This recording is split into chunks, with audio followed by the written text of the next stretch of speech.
Buongiorno, eccoci qui ragazzi, tutti gli amici di DoppioCritico, blog, torna il podcast finalmente e oggi torna alla grandissima. Abbiamo qui un ospite internazionale, qualcosa di inimmaginabile per quelli che erano gli standard qui.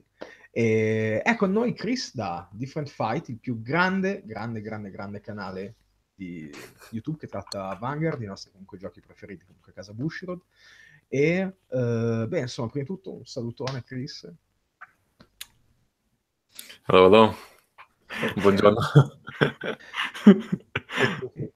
E c'è già tanto fermento in chat. Allora, beh, prima di tutto, Kris, noi ci siamo incontrati a Tokyo, ci siamo incontrati per strada a caso. Questa è una delle tante magie di Akihabara.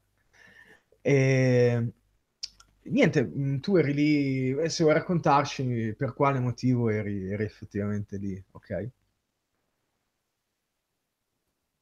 Glielo devi chiedere in inglese, caro Oh, amico.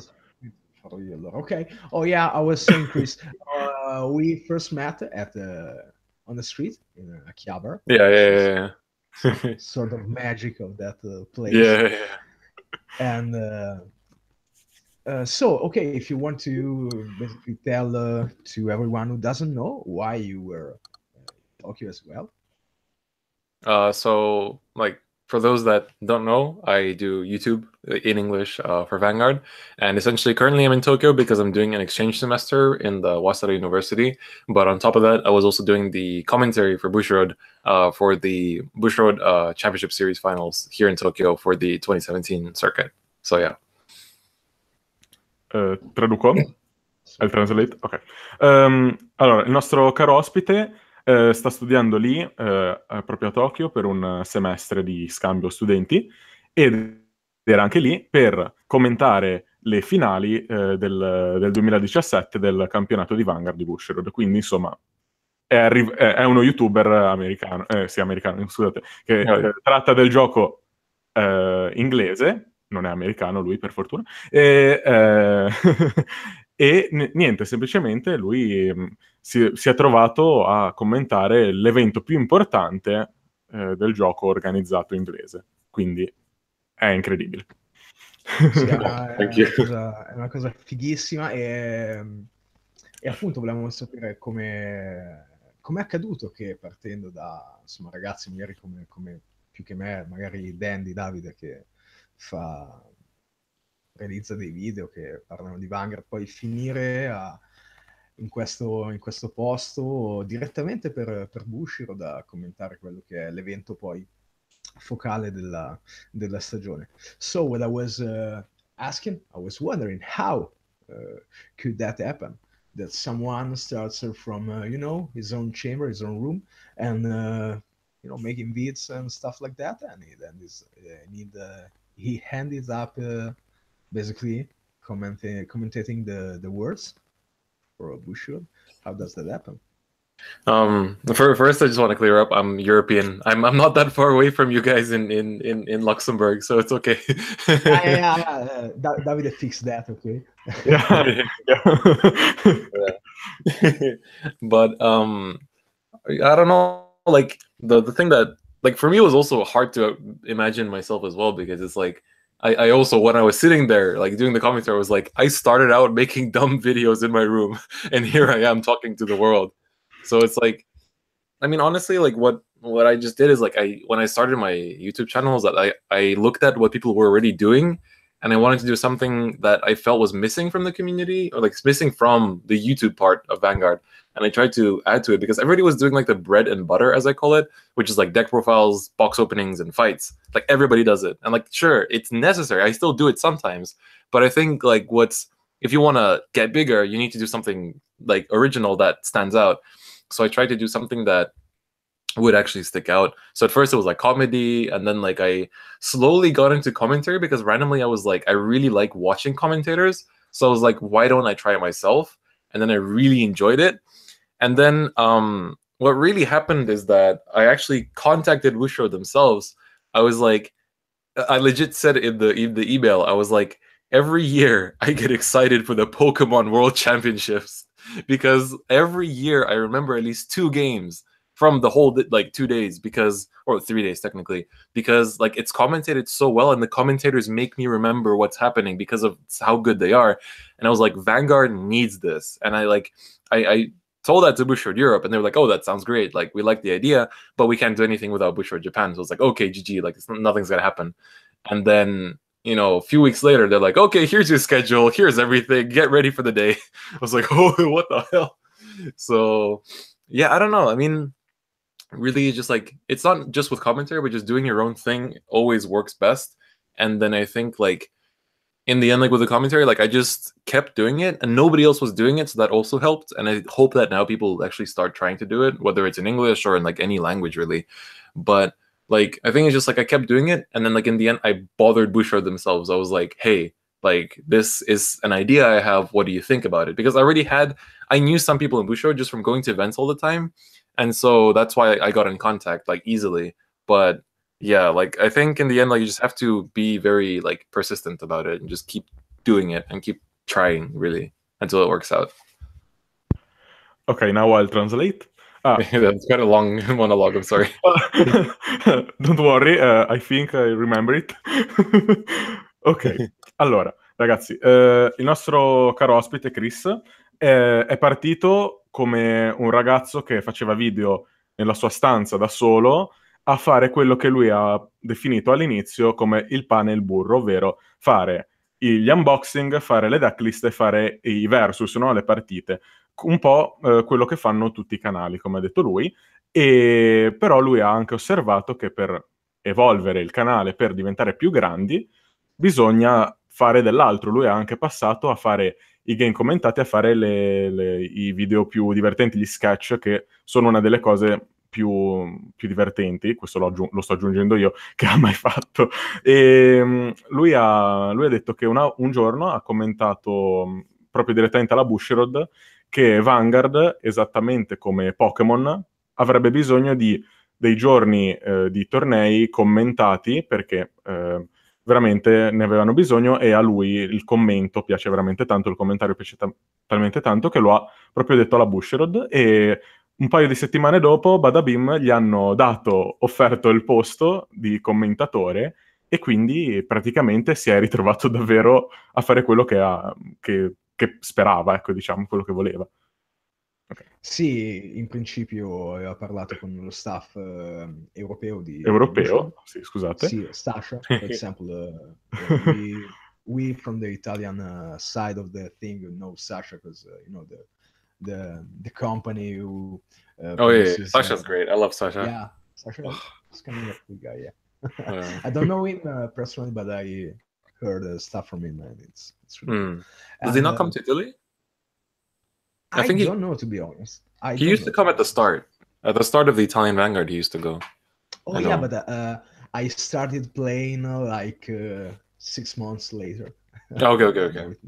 I heard he came. Yes, I started a bit earlier. I think I heard something like that.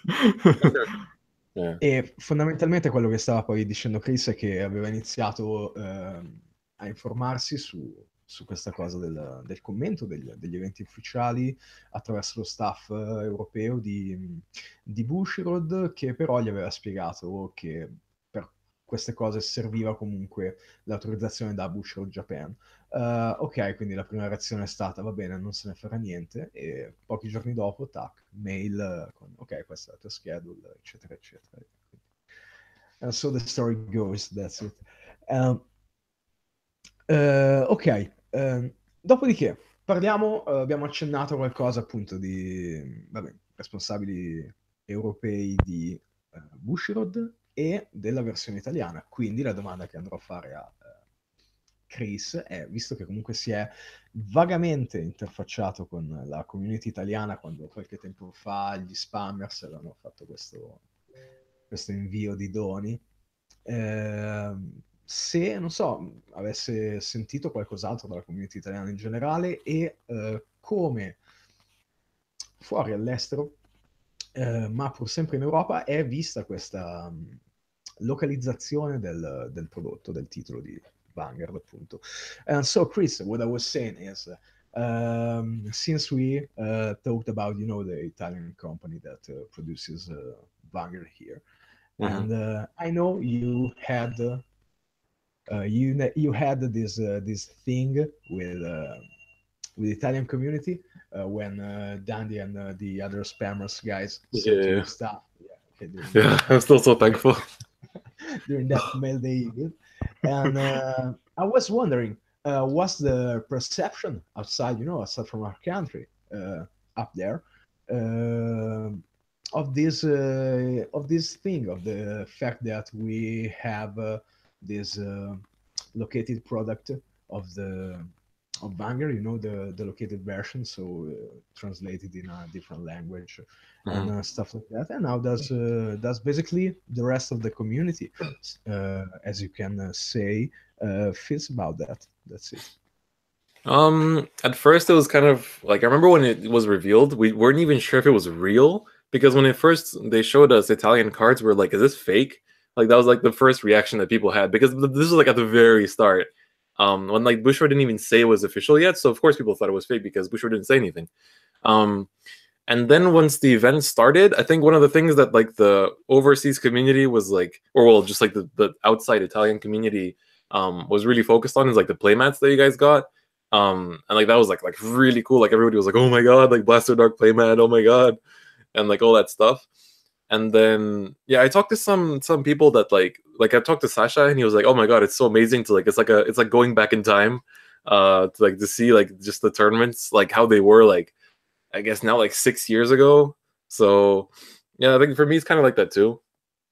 And so I don't know, for me, like personally, I'm just waiting till they release Die Kaiser in Italian because I can add it to my international collection. But apart from that, it's like it's overall seen similar as how the rest of the world sees the Thailand version of Vanguard, because Thailand also has their own Vanguard and it's treated locally, and it's like all done by Thailand themselves, and like it's priced differently. Everything is done by themselves. And so I think the overall, like when people talk about Italian Vanguard, usually the first comparison that they make is like, oh, by the way, Thailand Vanguard. So usually, because they're two of these like isolated things. Meanwhile, like when there was like the Korean Vanguard, I'm still not sure if Korean Vanguard still exists, because I thought it died, but then I saw like a Garmor in Korean, so I was like, oh, it's still going. So I'm not really sure anymore, but I have like, I have no clue about that, to be honest. yeah. So like I think it's like, unless like with Korean, people were like, oh, it's releasing at the same time, so it's a bit different.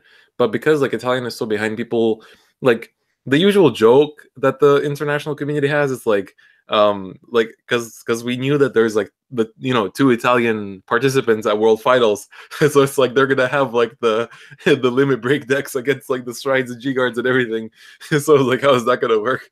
So but like overall, like nobody, I don't know, it's nothing negative, but it's usually people are always just like surprised. Like when they hear something about the Italian Vanguard, it's like, oh, that's cool. But like, it's not, there's not enough exposure, I think, to the Western community. So it doesn't like, it's not the most like the biggest topic, I would say. But yeah, like usually just compared to like the Thailand Vanguard, I would say. Oh, and by the way, the Italian one of the Italian players who went to Worlds a few weeks ago actually ended up 2-3 after the Swiss round, so it, Yeah. it didn't went so bad compared to the last year when both guys ended up with 0 victories apart from a bye. Oh my And god. yeah, it was terrible, but a disaster. I can yeah, I can understand that, because it was a format that basically no one ever played here. Yeah, Because we in were Italy, on BT4, so Yeah. we had Blaster Dark, and they were on Grand Blue G1 Rush. So Yeah. yeah. Yeah. yeah, the fact is that basically, Vanguard was kind of all over the world back in the days, but in Italy there was just a really, really small community. I talked to people who played back in the days, and they told me that there were something like 60, maybe 70 players in the whole country. And Yeah. Yeah, by today we achieved something like national tournament with more than 200 participants. Wow, So that's amazing. yeah, it's aspetta, 200, 200 or 200, 200. okay, Yeah, 200. yeah, Okay. 200. Yeah. That's pretty good. Yeah, like I that's was bigger than some of the European regionals that we have for English. Like it's but bigger than Greece. yeah, but the Yeah. fact is that basically what we can easily see as a limit that this game had is that it was just available in English here, and not everyone here is that friendly with that, as you can hear. Yeah.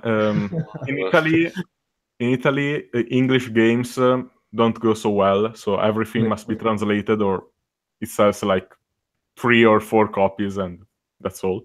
Yeah, it's kind of like that with in France as well, because like in France is also like I'm always surprised when I go to French tournaments. Like some people can't speak English and like they still play with the English cards. Like I respect it, and I think that's They cool. pretend to cannot Yeah. speak English because it's always a belief that some French dudes actually play that game Yeah. when they're near someone from other countries. And by the way, that's it. Since as you can say, the first Vanguard set, the season 1 basically, had a really young target. Okay, Yeah. it may appeal to some people that actually here in Italy cannot speak good English, and that's it. You got the anime on the TV, and you Yeah. have to translate that as well. So it's just that's basically the reason, because the old the old version of the game here didn't go so well, and I the think new that's the one same for a lot of like it's the same for a lot of like Southern Europe, like Spain. It wasn't super popular either. There was like 1 or 2 regionals, and then like Portugal, like the world's 3rd place is Portuguese, which is cool. But like he was also complaining to me, like when I met him, he's like, "Yeah, like the Portuguese community sucks. Like there's like 20 people." So and like I understand it. Like I've met other people like from Spain and like from Portugal who are also like complaining. They're like, "Yeah, like we don't have anything." You know, and it's just like we have like local communities that like depend solely on everybody being together, but it's like it's such, I don't know, it's strange because like I guess it's just a language barrier in the end, but like the further south you go it just gets a bit worse and worse and worse. But in the end, like that's why like Yu-Gi-Oh got different language versions and why it was able to succeed in those countries. But it's just like it's strange. But then we have Greece, where like in Greece they also don't really speak English that much, like globally, because like I come from Lithuania. Like I was born in Lithuania, and like Lithuanians don't really speak much English, unless they're forced to and they have to move, like I did. But like in Lithuania, there's also like a Vanguard community, and like even though like the English level isn't that high, so it's like it's strange how like it depends like per country. I guess it depends also on like the people that are running the community, I think. But yeah. I remember a friend of mine and Thomas, which is the guy with the webcam for your image. Yeah, he used to live in Spain for like 6 months, like you did in Japan. Yeah, like you're doing in Japan, and they were forced to play Vanguard G in Burger King because they had no place to play in Barcelona or Madrid. Oh my god. Yeah. The biggest cities. This guy used to tell us the story that they were basically forced to play in Burger King basement. Yeah. There was no game stores. No game The stores. story may even end here because that's it. Oh my god. But how are I was actually curious about like there's some things like I don't know if you're gonna ask this later, but like there are some things about Italian Vanguard that like I don't know about the community, but I personally am curious about that I want to ask. So I don't know if that's the right time now or not. Oh yeah, you can ask me. Just you can ask. Okay. I will translate the like 30 minutes we are going on in English, and then you can ask us anything you like. Ok. Ok ragazzi, adesso vi traduco. Allora, è iniziato un po' di tempo fa, ma abbiamo chiesto a Kris che cosa ne pensava lui e la community in generale fuori dall'Italia del gioco organizzato italiano, fondamentalmente. La prima cosa che subito gli è saltato in mente di dirci è stato che pensavano all'inizio che fosse un bel fake gigantesco, perché fondamentalmente la Bushiroad non aveva neanche confermato che appunto venisse in Italia il gioco, e quindi loro, diciamo, quelli che giocavano da più tempo, pensavano fosse un fake. Poi effettivamente è successo, e quindi insomma ci hanno creduto. La prima cosa che è piaciuta davvero a quasi tutta la community internazionale è stato i nostri playmat personalizzati. Kris adora quello di Blaster Dark, e infatti poi gliene avevo inviato uno, perché insomma è veramente bello, e i nostri playmat sono apprezzati praticamente ovunque nel mondo. E quindi poi ci ha raccontato come, visto che Vanguard Italia è similissimo a Vanguard in Thailandia, perché anche in Thailandia hanno fatto le loro cose praticamente separate come abbiamo fatto noi, quindi sono ripartiti da zero con la loro lingua, i loro prezzi, eccetera. Di solito veniamo sempre paragonati con la Thailandia, quindi un po' così. Poi abbiamo parlato un po' della situazione di Vanguard in altri paesi in cui l'inglese non è una lingua parlatissima, come ad esempio il Portogallo e la Spagna.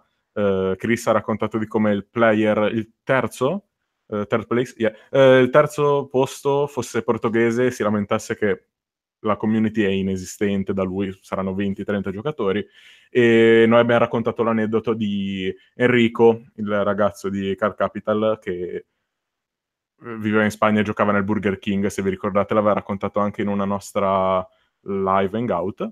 E adesso Kris ci vorrebbe fare qualche domanda, lui, sul gioco in Italia, perché è molto curioso. Non sappiamo ancora quali domande sono, ma beh, lo sentiremo. So basically, feel free to ask whatever you want to the Italian community. We'll try to answer. Okay. One thing that I was curious about is because like you have this different the way that like the market works, I would say, because like I've already seen like the websites where you can buy the singles in Italian, because I was just checking the prices, and I was like, well, while I was looking at them, I was thinking like technically you know everything that's gonna come out. So like for us, because like for example in the English market, like let's say like Blaster Blade, he was nothing. He was like 50 cents for the longest time. And then suddenly the Blaster engine comes out, like $10 a piece, like 20 euros a piece, like just like all the way up. So it's like, how does the Italian market work when like you know that these cards will be good later on, but they're not going to be good for the next like 2 years? Are they still like cheaper now, or are they like gonna like stay the same because like the players know that eventually they'll be good? Ok, faccio velocemente io, Davide. Fondamentalmente Kris adesso chiede come funziona il discorso dei prezzi del mercato secondario sul prodotto italiano, perché noi sappiamo già quello che accadrà a livello di meta, piuttosto che insomma andando avanti, quindi conosciamo già quelle che potrebbero essere delle variazioni di prezzi dovute all'utilizzo di determinate carte. Ok, so basically that's it. You cannot really play that card so often as you do wish, since you're an official shop, because you know you still somehow have to keep going with the fact that you know a triple rare is a triple rare, a double rare is a double rare, and stuff like that. But we as players or unofficial sellers, you know, the secondary market, we kind of fix the prices, you know, always considering that fact, you know, since, for example, what can I say, like, you know, like there was a Blonde Dazzle, you know, who came out basically a few sets ago, who at the start wasn't this card that people were basically seeking for, but now next week, next Friday, we're going to have BT 9 9. out. Okay. Yeah. So The end people of hasn't with yet, platina. yeah, Yeah. there's going to be platina, so people are going back to look for Hazel and stuff like that, even if we all know that on the long run it's not going to be such a money card or stuff like that. But we still Yeah. go with the flow, okay, that basically we got the basic price of 10 euros, $10 for a triple rare, 5 for a double rare, and nothing or stuff Okay. for rare or Okay. common. And then basically you can somehow work around those, but at the end of the day, that's the There's canon. still the supply and demand. Yeah. Yeah, yeah, of course. But basically, a card that people are constantly looking for is Wyvern Guard Barry, perfect guard for Yeah. 4 euro. Okay, since we had this thing that basically BT01 is tournament legal in both English and Italian here. Yeah. But it's a card that has never been reprinted, so there's Once. Only once. Yeah. There's a limited amount of those cards available. Plus, it's few weeks ago news that BT1, the Italian version, is now out of Production. Out of stock. Okay, it's now finished. Okay, it's out of stock. Yeah, and so basically that card is going to raise up in price again, and people are going to look for this on other countries' sites, like stuff like Cool Stuff and stuff like that. But it's sold out because the Italian community keep on grabbing those old. Sorry. And that's it. But basically we can play this future site that we got, but in a certain amount of I guess the good part is that like you can pick up cards now that might be cheap, knowing that they'll be good in like 2 or 3 years. Oh yes, and like really good. For example, I got grabbed this whole page. I got this whole page of Commander Lauren. Oh yeah. That's a good one to get now. 8 pages of Purple Trapezist, stuff like that, stuff that is going to be used, but at the moment is not something that people really need. And so think of No Seal. I got all the playsets for like $10. Oh yeah. Easy. So yes. Yeah, in a few years that's gonna be necessary. Oh yeah. That's gonna be cool. And I remember from BT2 talking about the prices that Alfred, the first Alfred, was at 40 euros minimum, because because Bargal was not banned, so it was kind of crazy, and the online shops were raided by by Italians who got it for like $2-3 and sold them for 30-40 euro. Easily. So it was kind of crazy in that period, but now not anymore. Ok, quello che adesso vi stavamo dicendo con Kris è fondamentalmente che noi abbiamo questa visione futura di quelle che saranno le espansioni dei prossimi 5 anni, in effetti. E questo sì influenza tanto sul mercato secondario le valutazioni di determinate carte, ma allo stesso tempo comunque ci sono dei parametri che in maniera non ufficiale ci siamo tutti dati, per cui una tripla rara sta sui 10 euro, una doppia rara sui 5, per cui comunque più di tanto non si riesce a girare intorno a quella cosa. Poi abbiamo un po' scherzato sul fatto che ci siano tante carte delle prime espansioni che sui siti americani o comunque stranieri siano sold out, perché fondamentalmente gli italiani possono fare man bassa di tutte le barri, piuttosto che tutte queste carte che da noi hanno ancora tanto gioco, mentre a livello internazionale ormai hanno fatto il loro tempo. Ok, e a proposito di Barry di Kagero, adesso torno a fare una domanda a Kris, che è stata: In questi Worlds i due ragazzi italiani che stavano partecipando all'evento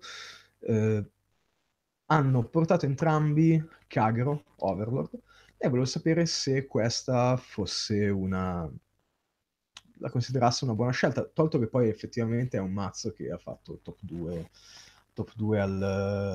al mondiale, perdendo poi da un Royal con una lista abbastanza atipica per quelli che sono, per quello che è il meta internazionale, che io peraltro non seguo, quindi qualcosa di abbastanza frastornante. Però comunque sentiamo subito Kris che cosa ha da dire. So what I was saying is that back a question to you is that both the Italian guys who participated at Worlds this January, they both played Kagero, Overlord.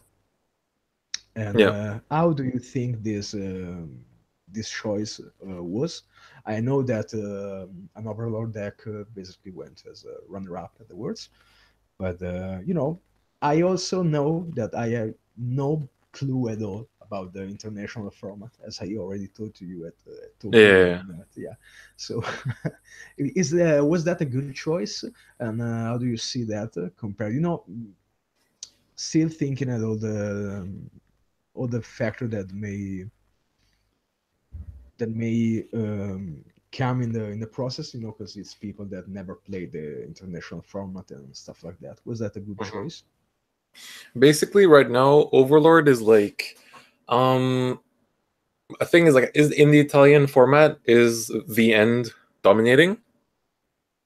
Is it still strong in the Italian format right now? Like, just so I can make a comparison. Yeah. It's still okay, good. So basically, like, the way that Overlord is right now is that, like, it's sort of back in the state that it was, like, at that time that you now have the end in Italian. Because, like, at that time, I remember it was, like, Overlord and nothing else. But it's not exactly that, because there are decks that have answers to Overlord, but Overlord is an answer to the most, like, dominant deck, which is Chaos. And, like, because Chaos, like, you'll be introduced to it pretty soon, probably later this year. Chaos is really dominating, but now a lot of decks are making, they get answers, they get new cards that work around it. But Overlord, like, not only does it have an answer to Chaos, it also deals really well with the majority of matchups, and it has a really consistent engine of, like, just, you know, like, I'm not gonna point specifics, but it has a very consistent engine. It's overall, like, it's just a really solid pick. So I think anybody that took Overlord for the final day was probably the safest choice. I think the second safest choice is the Deleter deck, which is like one of the Link Joker decks. That is very aggressive and it can rush really fast and, like, win really easily and doesn't really depend on anything, doesn't care about much. So it's like those two decks, I think, were the safest picks. And then there's, like, Aqua Force, which was very good, and then others. But Overlord, like, I think, like, also for the Italian guys, Overlord is a very, very, very strong pick for both of them, because, like, it's very consistent and, like, easily a very dominant deck. So that's why I think, like, it's no problem for them to take it. So I think it's honestly, like, especially for them, if they don't know the format well, I think it's a good deck, because it's also not exactly that hard to play, and it's not, like, super different from what it did in, like, the days that you are in right now. But it's just, like, the game has evolved more, so you have to understand the game more. Like, the game is just more complicated, and it's a lot more difficult, like, to be good at it. So that's why, like, you need to really understand the mechanics of the game before you can understand the deck of its own. You have to understand the mechanics of other decks too. You have to There's that, and, like, plus, like, the way that, like, thing is, like, I think I want to say that old Vanguard had more mind games to it. You could, like, bluff a lot. You could get away with those kind of, like, more, you know, psychological tricks that the current Vanguard doesn't really let you get away with anymore, because everybody has the answer. So even if you're, like, being bluffy and, like, trying to do mind games, nothing's gonna happen. Because every deck, like, you know, every deck, and, like, it's just, like, if you're a good player, you know how to go around things. So these kind of mind games won't really throw you off.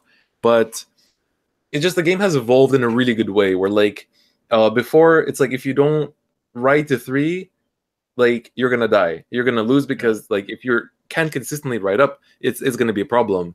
And, like, now, because of G as a whole, because of the stride mechanic, like, the game got more complicated, and there's a lot more you can do to punish your opponent. Like in the past, to punish your opponent, you have to take away their resources. You have to just make sure they can't gain enough advantage at the same pace that you do.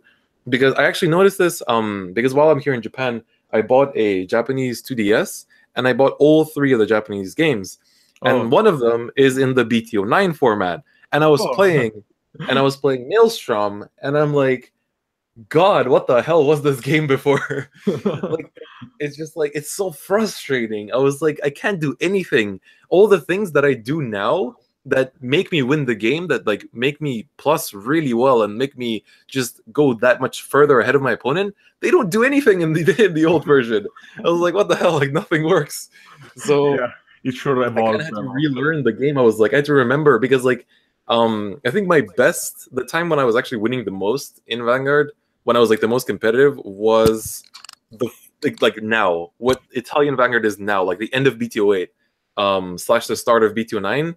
That's when I was topping the most, and then like the next year after that, basically, and then after that, I stopped focusing on winning and I started focusing on YouTube. So then I stopped being very competitive. But yeah, like that time was like my most competitive time. So that like I remember how it feels, and like I know what you guys are in now, and like it's just interesting. I guess like that's the only way to say. But like coming back to the question, I think the Overlord pick for both of them was like the safest, honestly, especially if you don't know what the game is like right now. Okay, I'll translate it now. Sorry, all my answers. Don't worry, I'm taking notes, so I know what you said in that. Ok. Ok, ragazzi, ho preso appunti, quindi so precisamente cosa ha detto il nostro ospite. Per lui la pick dei ragazzi italiani, ovvero Overlord, è stata sicuramente la più sicura, soprattutto se non sono abituati a giocare in questo formato, perché è un mazzo abbastanza semplice da giocare, da capire, un po' simile a come è adesso il nostro Cagero. Ovviamente il gioco si è evoluto, abbiamo avuto una digressione alla fine, parlando di come il gioco si è evoluto e di come sia diverso il periodo di adesso rispetto a G. Ci sono tantissime meccaniche diverse, bisogna giocare veramente in modo diverso, e in G adesso tutti i giocatori molto bravi conoscono perfettamente tutti gli altri mazzi. E quindi ci sono meno mind game, si può fare molto di più però per ottenere vantaggio. Comunque torniamo a Overlord. Kris ha sottolineato come lui, l'Overlord, sia forse il miglior matchup contro Chaos Breaker, che uscirà tra poco, tra qualche mese da noi, in BT12 se non sbaglio. E quindi sicuramente Overlord ha il modo migliore e più facile per avere i matchup più consistenti contro quasi tutti i mazzi da meta, ha un engine molto facile da pilotare ed è anche molto sicuro, quindi secondo lui è stata un'ottima scelta. Le più sicure secondo lui erano o Overlord o Delator, che è un altro mazzo Link Joker, cioè una sottoclasse, che è un mazzo molto facile da usare, molto facile da vincere senza tener conto quasi di niente. È un po' di un rush, un simile a un rush, poi c'era Acqua Forza, altri mazzi, ma secondo lui hanno fatto la scelta migliore, praticamente. Ok, I'm done. Sì, vabbè, allora, adesso parlando di Kagero, di The End, eccetera, in realtà comunque The End al momento è un buon mazzo, ma non è più quello che poteva essere definito un tier 0 fino a poco tempo fa, perché per esempio questa domenica sono stato a judge al primo Vanguard Festival della stagione, e la top 2 era Zeal contro Spectral Duke. So Kris, what I was saying is that basically we're at this point of the season where the end is no more Uber Tier 1, okay? Because Yeah. at the Vanguard Festival, which is sort of a big event that gives you the straight qualifying for the national tournament here in Italy. Okay. I was at that tournament on Sunday. I was a judge at that, as we chatted about. And top two basically was Zeal against Spectra Duke, and Zeal won the event. So, well, Yeah, that's pretty interesting. Adesso una domanda che farò a Kris è effettivamente, perché noi parliamo tanto della versione internazionale di Vanguard, ma ricordiamoci, questo l'avevamo affrontato in un vlog che avevamo fatto in collaborazione con appunto Spammers e DoppioCritico, che la timeline delle uscite internazionali, quantomeno all'inizio, era qualcosa di davvero diverso rispetto a quello che abbiamo avuto qui in Italia, e effettivamente c'è anche da tenere conto di questa cosa nel giudizio poi a grandi linee del meta. So Kris, what I was saying is that basically when we keep on comparing the Italian and the international format, Yeah. we tend to forget that the international format had a really weird timeline on the Yeah. I was from the gonna ask beginning, actually. basically. Yeah, in Italian, is it like the standard Japanese release schedule? Sort of. We had some gimmick sets that were basically twinning part of the extra boosters. Okay. Okay. We got this extra collection EC02, for example. We had EC02 on December, basically 10 days before Christmas, and it was the pairing of the first two Bermuda The comic style extra booster? boosters. No, Yeah. the first two Bermuda's extra boosters. Oh, Bermuda. Yeah. Yeah, okay. Because we had basically BT1, BT2, EB1, BT3, BT4, BT5, BT6, EB03, 03, 03, 04, 05 in the same set. We call that extra collection number 1. We had Okay. like Spectral Duke, then we Yeah. have the Death Army stuff, and you have the Battle Sisters, okay, in the same expansion, and it was a summer-long expansion because it was out on July, basically, if I remember. Okay. And then we had BT07, BT08, the pairing of AB02, AB06, the first two Bermuda extra boosters. Yeah. Then now we're going to have BT09 and so on. Yeah. So we tend to follow the Japanese timeline. It's more or less the Japanese one, yeah. Yeah, but it's always it's still a bit different. A little bit. Due to these gimmick sets that we're releasing. E sì, Kris chiedeva se quello che stiamo facendo è seguire la timeline giapponese delle espansioni, e gli ho semplicemente spiegato perché in effetti per noi dopo un paio di uscite è qualcosa di normale, ma noi abbiamo questi extra collection che quindi tendono a cascare in mezzo ai vari BT e a fare un po' questo accorpamento dei vari extra booster. Also, by the way, Kris, we got this different listing of not different listing, but different time release of promo cards. Oh, right. Yeah, for example, we got this grade 4 great nature card. Yeah. You know that I don't remember the name, but as you can remember, Yeah, I know which one you mean. Yeah. Okay, that he had this continuous ability that you cannot put that in a deck after a certain date. Yeah. We don't have that continuous ability. We're going to have that promo next. It's going to be released next week exclusively for the launch event of BT09, and that's it. So it's only now releasing. Yeah, that's it. It's going to go out now. Also during this month on February, we're going to have the local events that are going to give the Stamp Sea Otter, which is a great boost for great nature at this point of the game. Yeah. And do you It think? is. And by the way, do you think that's going to change stuff a lot? Yeah, I guess. Thing is, like, when I think about it, the only deck that got away with playing grade fours previously in English was the Nouvelle Vague, like the like Kagero deck. Thing is, like, I remember when we got the Great Nature promo in English, and it didn't really do anything. Like, we got it in BTO4, but don't forget that our BTO4 was after BTO7. So like, it's like, I guess it's like somewhere, if it's like if you got it in BTO7, it's like right after the first Great Nature support, I guess.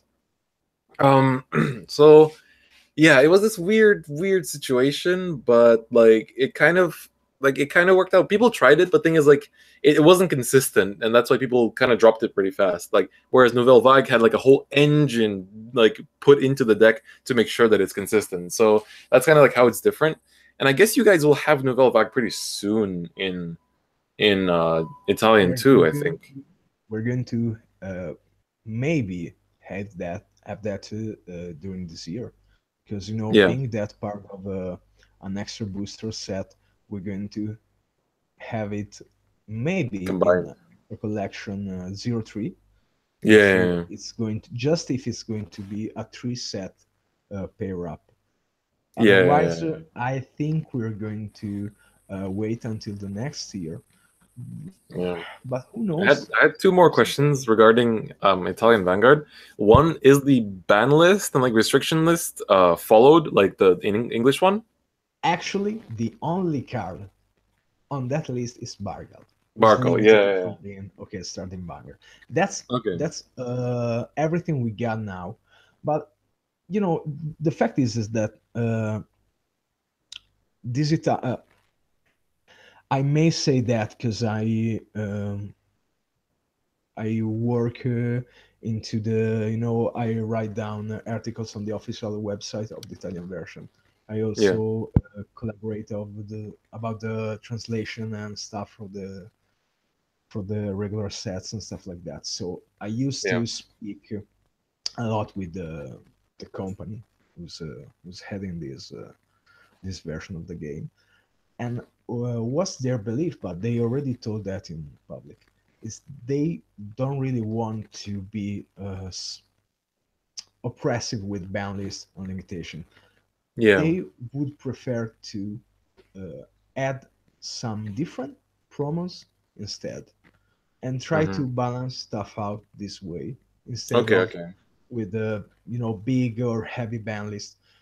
Even I do believe that if we're going to see Novelbug this year, we kind of need a limitation about maybe Mm. control and stuff Yeah, like that. Conroe must go, I think. Yeah. I think they'll just have to see how the players react. Like I think if the Yeah. players all scream about it and say like we want the limitation, then I think it will probably happen because it's a local community. Like it's just one country. So I think in that case it should happen. But we'll Yes, see. Like I'm not sure how the Italian side works about this. And then like the other question I had was about like how popular is the game in terms of like is it like all across the country or is it very much like centered around the big cities, and like are card shops easy to find, like is the game affordable, like is it easy to get into for like the people in Italy? Well, the game is basically really affordable. Basically you spend €2.50 for a booster pack, and Yeah, it's the same as in English. Yeah, yeah, okay, and few less than €10 for a trial deck. So it's yeah, really affordable. but like for like Uh, competitive decks, I mean. oh yeah, well, for the competitive decks, the guy, our national champion of this year or last year, basically. He won the tournament with the soulless deck, which you can basically buy that for 60 to €80. Yeah. It's pretty cheap one. Maybe the most expensive one is the end, because the end actually goes for about Yeah, and then the 20 perfect to guard as well. 25. Yeah, 20 to 25 a card. Yeah. And and that's it. But the game is really affordable, even on the secondary market. Also, it's it's really growing in popularity. The last year has seen us really growth of the game in terms of popularity. Sure, the cartoon, the anime, helped a lot, and but we kind of stuck with a certain. We went basically to a certain part of the season one, then we stopped with the translation, and basically there's this unfinished cartoon. Yeah. There's this stuff, but it's going to come out soon. This spring, the second part of season one and the whole season two is going to air fully translated in Italian. So I may predict that's going to mean another raise in popularity for the game. Yeah, that's good. It's also on television, right?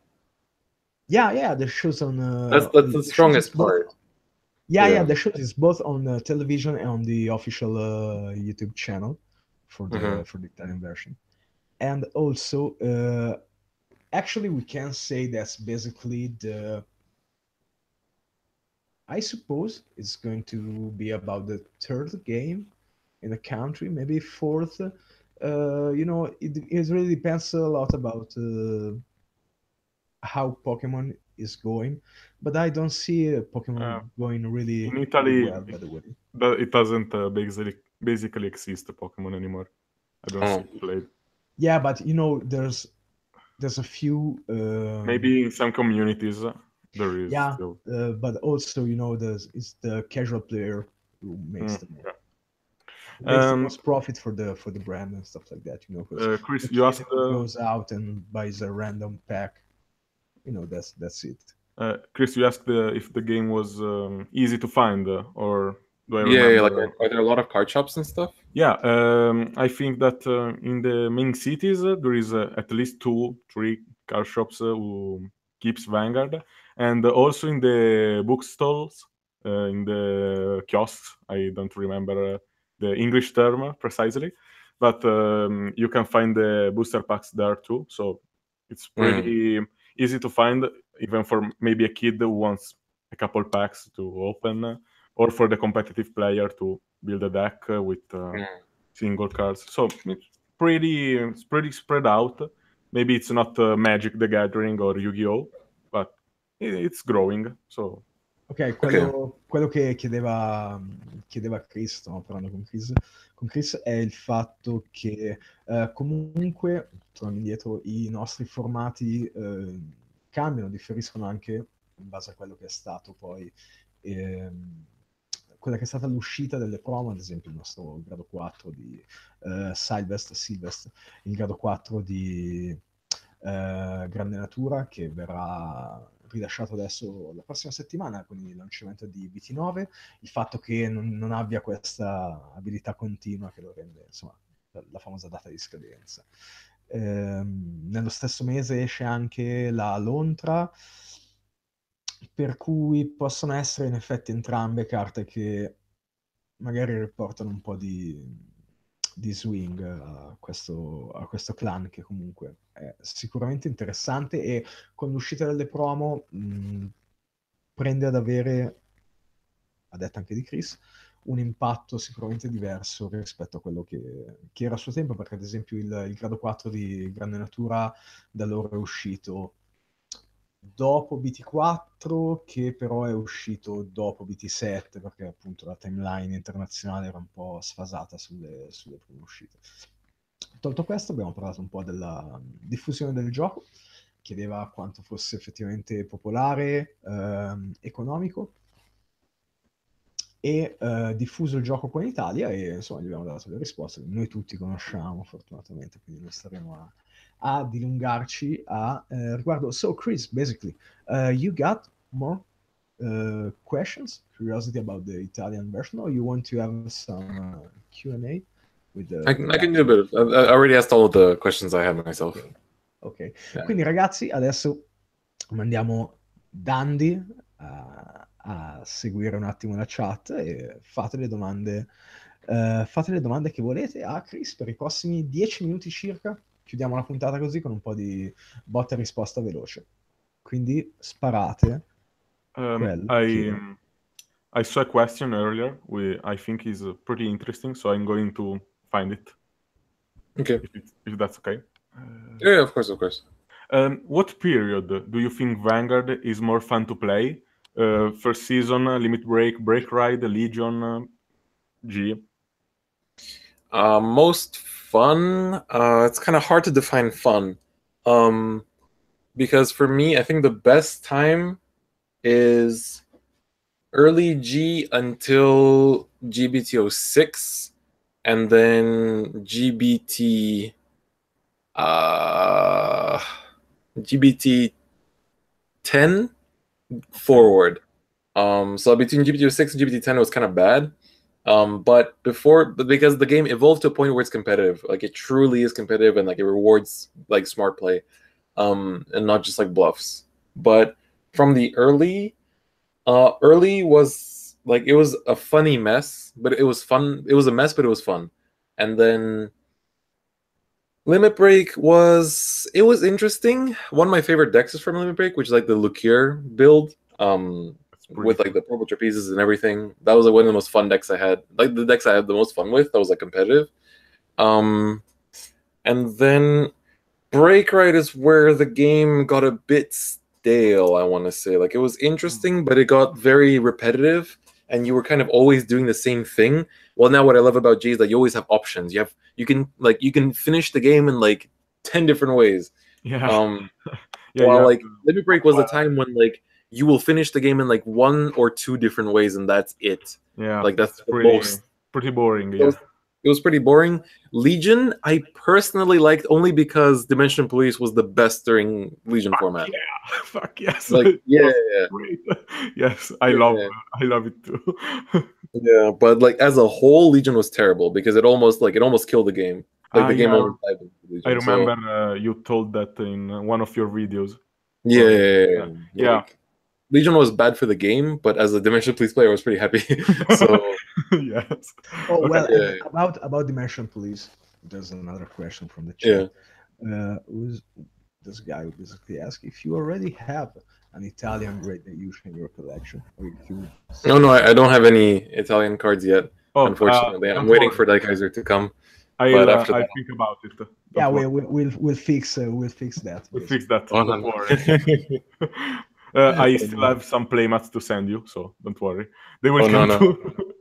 I haven't actually seen what the latest playmats look like. Are they the same as the English ones, or do you still have new designs? No, new. There are new designs. We had Din Drain for BT7. For BT8, we had I don't remember. Maelstrom. We had Maelstrom. And for BT5, we had the Paladins. So yeah. Oh yeah. I'll send no way. In BT5 we had PBO. Yeah, PBO. Yes. And in BT6 we had Blown Dazzle. Yeah. Okay, that's cool. And in BT9 we're going to have a Platina Dazzle, which I don't like, to be honest. Yeah, the art is kinda bad. I was really hoping for a Lukier playmat. Oh yeah. That'd be nice. That'd be nice. Yeah. Would be nice. Oh, and another question from the guy there. He basically asked, what do you think the new mechanic in G is going to be? The new mechanic after G? Yeah, after the next mechanic of the G era. I think it's gonna stay in the G zone. I don't know if the Italian community likes or watches a lot of Solemn Vanguard. He's a good friend of mine, a Belgian guy, also a YouTuber. To be honest, basically there was a couple of guys earlier who when we announced this live, they told us like, oh, invite Solemn Vanguard, and okay, so maybe yeah, you could ask him. I'm pretty sure he might have he's quite busy, but I'm sure possible. He's a good friend of mine. So he made a really good video talking about that. So I agree with most of his points, but the only thing that I think is that because there's a lot of like in the G era, we have a lot of units that like have the skill, like when your G unit stride, you do this. And so what I think they might do is just make a different kind of unit in the G zone that you pay a different kind of cost for, and then it does not trigger the when your G unit stride effects. So like it will be just something that like it forces you to stop playing so many of like the G cards and start buying the new stuff. But I'm not sure if that's the right. Like I'm not like it all depends how creative Bushiroad feels. If Bushiroad is lazy, it's gonna be lazy. If Bushiroad is creative, then we're gonna have something similar to what Solemn Vanguard said. So we'll see. It's We'll always see. the same old story, basically. Okay, if the brand's lazy or if the brand's Yeah. proactive and stuff like that. Yeah. Like we'll see. We'll see. Yeah, we'll see. To be honest, I don't have that much interest in it, but I see there's a buzz around that on the internet. So yeah, Yeah. kind of. I feel like I can have to know that, but Mm, to like yeah. it or not, it's another story. Okay. Yeah, that's true. Oh, Davide, se vuoi fare un ultimo giro di traduzione, dopodiché mi Sì. sa che andiamo in ottica finale. Okay, Kris, I'm going to translate the latest questions, and then you will be free to go. So Okay, sure. don't worry. Sounds good. It's like midnight now, where you are. So Yeah, it's about to be. I think you are tired, so I will translate. So. Ok ragazzi, allora traduciamo e poi facciamo andare il nostro ospite che poverino è rimasto qui ma sarà molto stanco. Allora, gli abbiamo fatto le vostre domande, quindi la prima è il periodo più divertente secondo lui e ha fatto una bella analisi, arrivando a dire che alla fine tra GBT1 e GBT6 e tra GBT10 in poi è il periodo più divertente, e poi ha analizzato anche Legion, che secondo lui è il formato più divertente grazie al fatto che c'erano i Dimensional Robot che erano fantastici, ma ha quasi ucciso il gioco perché era un pessimo periodo. Limit Break un po' noioso perché non ci sono tanti modi per finire i game, e l'Early Vanguard, come sapete tutti, è un po' un casino, però un casino divertente, come ha detto lui. Poi gli abbiamo chiesto secondo lui che cosa ci sarà dopo G, quale nuova meccanica, e lui ha detto di essere d'accordo con Solemn Vanguard, che è un ragazzo che poi potremmo anche invitare, come ha detto lui, visto che è un suo grande amico. Di altre domande non credo ce ne fossero state, quindi credo che abbiamo... e gli abbiamo chiesto se aveva un grid da Yusha nella sua collezione in italiano, ma lui non ce l'ha ancora, quindi provvederemo. Credo Non ha ancora nessuna carta in italiano, quindi ma ragazzi, provvederemo. Inondatelo. Poi per carità, io non ho nessuna, non so, carta di credito stragonfia, quindi anche quelle se volete darmi. Okay, we are inviting them to give you some Italian cards, so you get them. And also to send me some credit cards. Yeah, we need money, so we are asking that. Okay, by the way, I think we can settle this thing. Yeah. Oh, I was also gonna say that, like, last quick question, because oh yeah, of course. A couple of times in the chat, and he basically says that at words Jesus, which I don't know who he is, but Jesus. Yeah. He basically won not riding over the grade 0, okay, on purpose, while he won that match at the worst. Oh, yeah, Jesus. Oh my God, like this year's world champion was just like I love him so much. He's so great, like the most charismatic. Like he has the personality of a champion, but he didn't ride for one turn, essentially just to like soak up some damage so that he could like do his combo turns a bit easier. But it's essentially just like to make his opponent go aggro against him so that he could like have more canvas open first plays, because in the current playstyle people don't really want to give each other much damage in the early game. So to manipulate that, you just don't ride, and then like they'll give you the damage because they're like, oh, he's great stuck, let me kill him now. And then otherwise, like it starts out very slow sometimes. Like I sometimes we have this new kind of grade 3 where like grade 2 10,000 power, where it's like it has 10,000 power, but you have to reveal like the unit of your deck, basically like an overlord or a dimensional robo, in order for it not to lose 5k. But sometimes I will go into it and I will not reveal, just so I'm on 5k and I can attack the Vanguard. And even if I get a trigger, I don't pass because I don't want my opponent to get damage, so they can't make their plays. So yeah, basically the question was about that. Was the right question was, so did Jesus, Jesus, Yeah. didn't ride on the first turn, and while that somehow managed to get him to the win in the game. Here in the Italian form, Like it was just a smart play. yeah, Basically. this would have been the guy says like a death sentence, but to be honest, from what I can say, is that it's the same thing, because the opponent tried to rush him, and here it will be the same thing. He just bounced back. Yeah. Yeah, and the guy asked, so basically, what's the difference? So, how do you see the difference in these two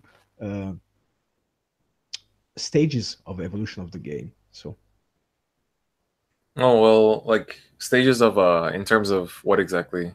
oh yeah, from the the state of the game, the mechanics and stuff like that. So, but it's something that we kind of covered earlier. So it's Yeah. it's Like I something kept we coming back haven't to the fact that basically like I already really covered. like how the game has evolved, and like I felt it most when I was playing the 3DS game. I was like, I missed the old Vanguard because I remember I miss not so much the mechanics of the game, but that's when like my local community, like my shop, was that we had the most players, when like we played every day after school, and like that's like I miss the memories. I don't really miss the state of the game. So the state of the game, I really prefer the way it is now, but I think it was still fun, but it was fun because of those memories. And like that, they helped me enjoy the game as well, like all the people around me. So it's a bit different. Like I still think the game was good because I was obviously playing it, and a lot of people were playing it, so everybody was enjoying it. But I think the way that the game is now, it is better. So like I think when you guys eventually catch up, I think you'll enjoy it even more. But that's still a long way away.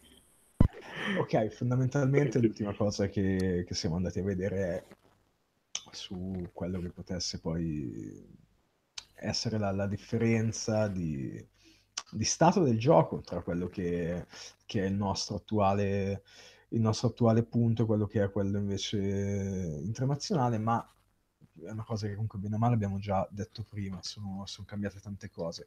Personalmente Kris invece ci ha poi raccontato di quanto effettivamente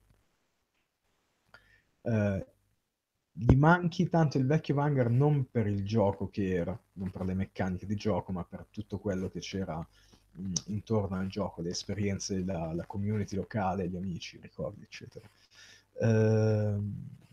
Parlando prettamente di meccaniche, invece, il gioco che si ritiene comunque sia effettivamente meglio adesso. Posso essere in effetti d'accordo comunque. Sono cambiate tante cose, ha senso che il gioco sia un po' più profondo. Ok, detto questo, a big thank you, Kris, for joining us. Oh no, of course, it was really fun. It's really, I'm glad. it's Like, really, it's really no. It's meant For me, it's also an honor because like we don't really like in the international community, we don't really have a chance to interact with the Italian community much. So like because you guys have your own groups and everything, so like there isn't this much exchange. So, like I really like it that I'm given this opportunity, and like honestly, I think like at some point I wouldn't like if I find cheap tickets to Italy, I wouldn't even mind like coming for like a tournament if I can borrow a deck or something. But who knows? Okay, I'll let you borrow my dimensional police deck.